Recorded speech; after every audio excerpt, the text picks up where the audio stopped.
Welcome to our second webinar presented by MDI Access. Today we're focusing on retrofitting legacy data center space to achieve better energy efficiency for your data center operation. My name is John Heiderscheidt. I have with me today Mark Untiedt of MDI Access. Before we get into the webinar, I just want to share a little bit some of our company's background and some of the projects that we've worked on at MDI Access. MDI has a 20-plus year history of delivering award-winning data center solutions for a multitude of clients across industries. Some of our former clients have included hospital groups, high-frequency financial traders, co-location companies, managed service providers, wireless phone carriers, telecommunication companies, disaster recovery facilities, landlords, tenants, owner reps, contracting outfits, Fortune 500 clients, and equity investment funds. We've worked on a number of different job sites and done a number of different jobs. You can see here it's a representative sample of some of the clients we've worked with in the last 5 years. Today we're going to be talking about a customer case study, a project that MDI worked on to help them achieve better energy efficiency in a legacy data center. And then we're going to talk more generally about some of the solutions we can offer your group as you're thinking about implementing a better energy efficiency policy in your facility. But first, I'd like to introduce you to our guest today, Mark Untiedt. Mark is a highly qualified construction industry executive and project manager. He is also a licensed architect with over 23 years of professional experience. During his career, he has executed and managed multiple projects from large ground-up mission-critical facilities to small office build-outs. Mark, thanks for being here today. And thank you, John. Anything you'd like to add to that bio? No, I think that pretty much covers it. I can just say that I actually started working for MDI prior to being with MDI about 2008 as an architect, and then thought it would be a good idea seeing the strong company and the direction that MDI offered and wanted to go, and then decided to join up in officially 2009 and have been here since then full time. I'd like to say for anybody listening that Mark has been a terrific partner throughout a lot of the projects that we've done. His skill and professionalism have shepherded many projects through from start to finish. We always, with Mark, find that we meet or exceed a project budget, and we always meet or exceed a project schedule. So we've been very fortunate to have him come to us from the world of Cubelis and some of the other projects he's worked on, and been great to have him here so far. So Mark, jumping into the customer case study, we had a client a while ago where a local power company advised them that they could make their data center more energy efficient. Correct. They eventually chose MDI Access to help implement some of the power company's recommendations. Why don't you just share a little bit with the folks listening what some of the solutions we actually provided were and how that project all sort of played out? Sure, John, no problem. This client did reach out, or I think actually the electrical company did reach out to the client seeking for incentives, trying to lower the usage of let's say, customers that use a lot of energy in general. Some of the mandates with the states, you may have run across this. So I've just put on this slide that you see in front of a utility versus non-utility incentive. In this particular case, there was a utility incentive to do some of the energy saving measures that would come out of the study that was done by the utility company. However, please note that there is a payback, a short payback period within 5 years, usually on any of these either programs or just internal projects that you would do yourself, things that you would find, energy solutions or ideas that you might find in our case study here. So both are worth doing, whether it's utility incentives or not. This particular client we had, as a user, they have a lot of different spaces. It's not just one single large data center. It's broken up into many different sizes, in varying uses. Some they consider production, some they consider lab, but a varying space. It is a legacy customer. They have a lot of different legacy equipment going back probably 15 years plus to new equipment and new implementations, which are a little bit more standard, things that we see today, more AC power versus DC power. But again, a wide variety of different types of equipment, sizes, etc. The facility has vendor standards that they must adhere to with some of the vendors that they purchase equipment from, but also they have their own standards or standards in which they hope to achieve and to move forward with, so they can have some savings in keeping less different equipment on hand, etc. But this is still, it's in a transition, so there's a lot of varying equipment. Same thing with the mechanical solutions, as I mentioned just a second ago, that the size and technical spaces vary from different, everything up to like a 12,000 square foot data center down to a 1,000 square foot data center, even smaller labs. So they range in a variety of sizes, also mechanical delivery. They've got data access floors with air coming from underneath, feeding the equipment, or overhead ductwork solutions. So a wide range that you might come across, or you may have in your own data center as well. Okay, great. And then what were some of the specific solutions that we went ahead and implemented for this customer? Okay. What the utility company did an engineering study, came back with 3 main areas that they saw focusing, that we should focus on to receive an incentive and we would get our most energy savings. One was some UPS replacement and consolidation, HVAC controls, and hot and cold aisle containment, which a lot of us are familiar with those. The UPS replacement and consolidation, their study suggested that we replace 4 existing UPSs and replace that with 2 new ones that are more energy efficient. In conjunction with the client, we've actually altered that a little bit. We decided to consolidate the loads of 2 of the existing, the older units, consolidate those with 2 of the newer units, which brought the efficiency up of the existing units. Okay. And we got to turn off the 2 old ones and retire those. They needed new batteries regardless. But what that saved was the purchase of 2 new UPS units, which was not something that they wanted to do right now, but in fact brought almost the same energy savings. Okay. So we were able to alter what the suggestions of the utility study was, but still achieving savings and less capital outlay. So we were actually able to improve the CapEx that they outlaid in implementing the solutions suggested by the power company. Correct. They weren't at the time weren't ready to purchase also some new UPS units. So we were able to alter that a little bit and save a lot of power.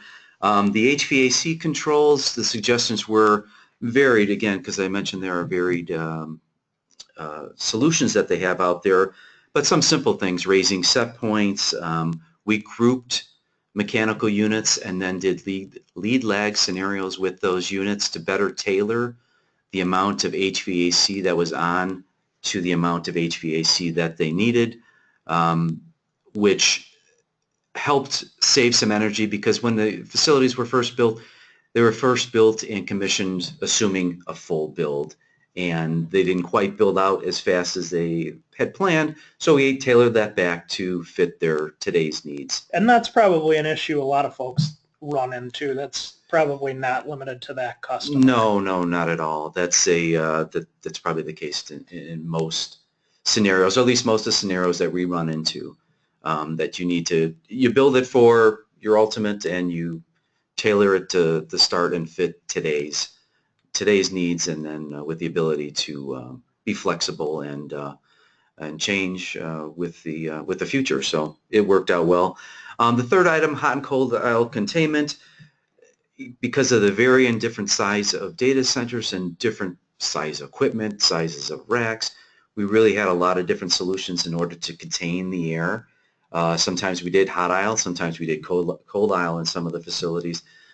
We used a very wide variety of products to do to actually enclose the internal of cabinets. They have 2 post racks. It's, again, quite a variety. If you can standardize that, it helps keep the inventory down on Sure. the amount of products that you would actually need.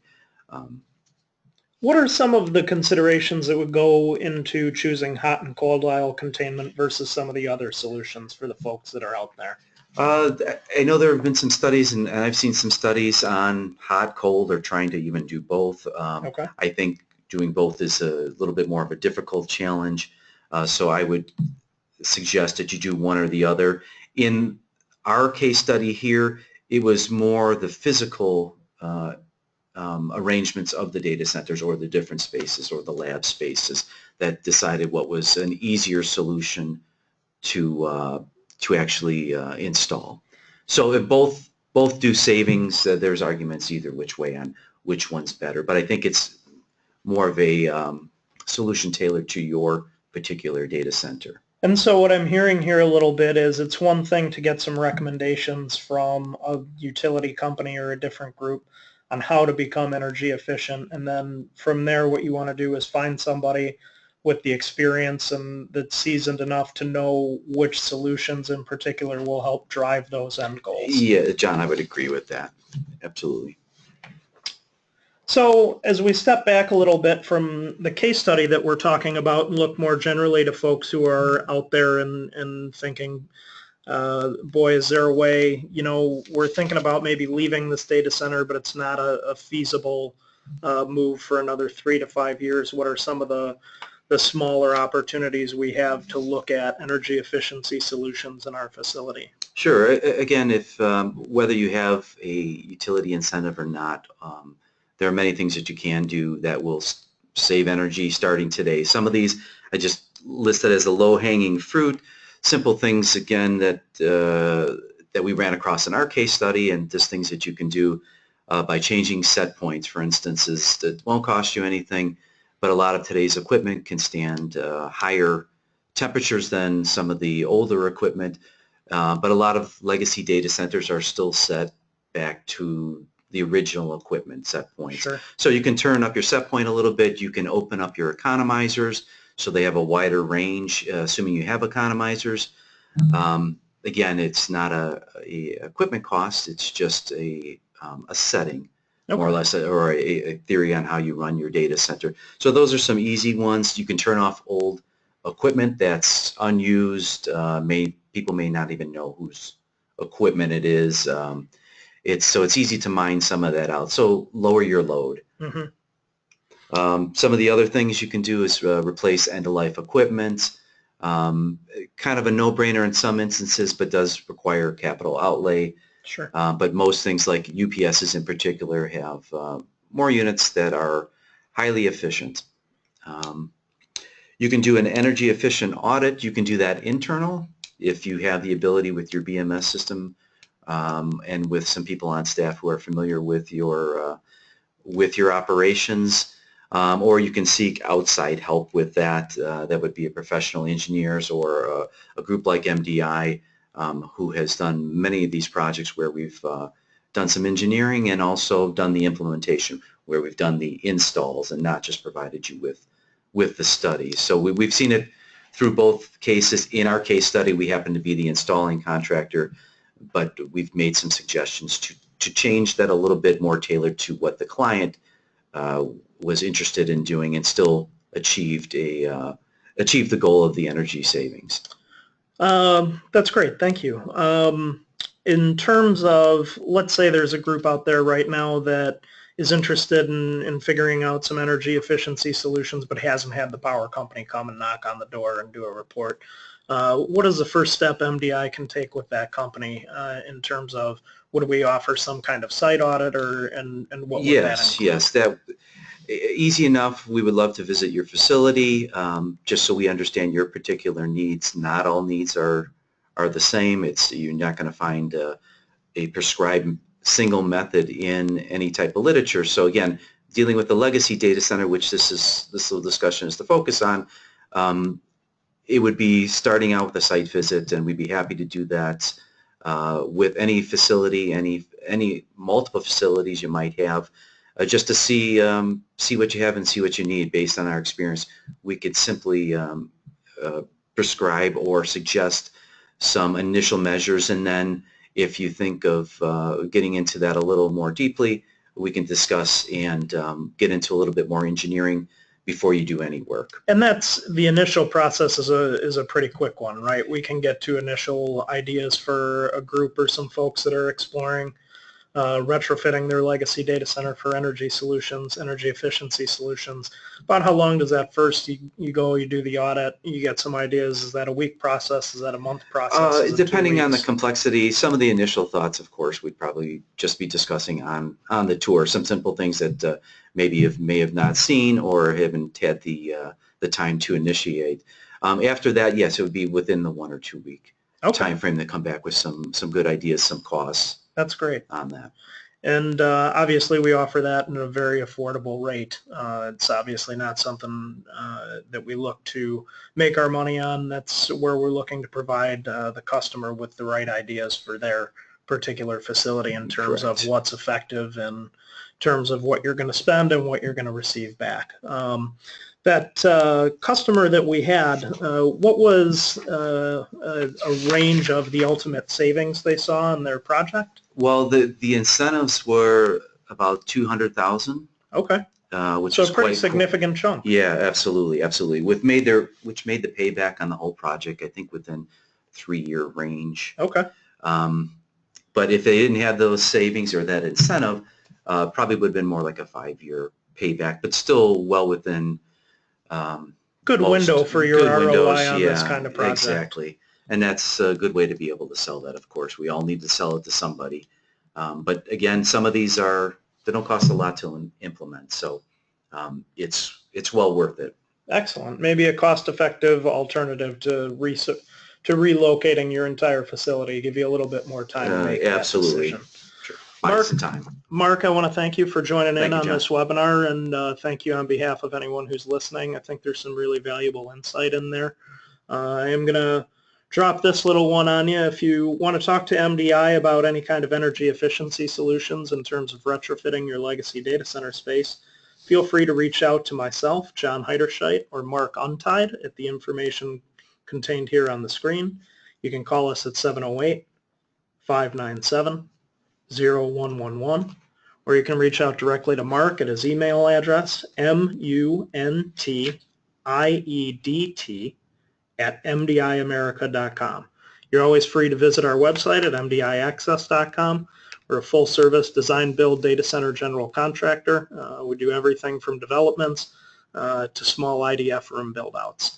If you need anything, please feel free to email me or Mark. Thank you for listening. Have a great day.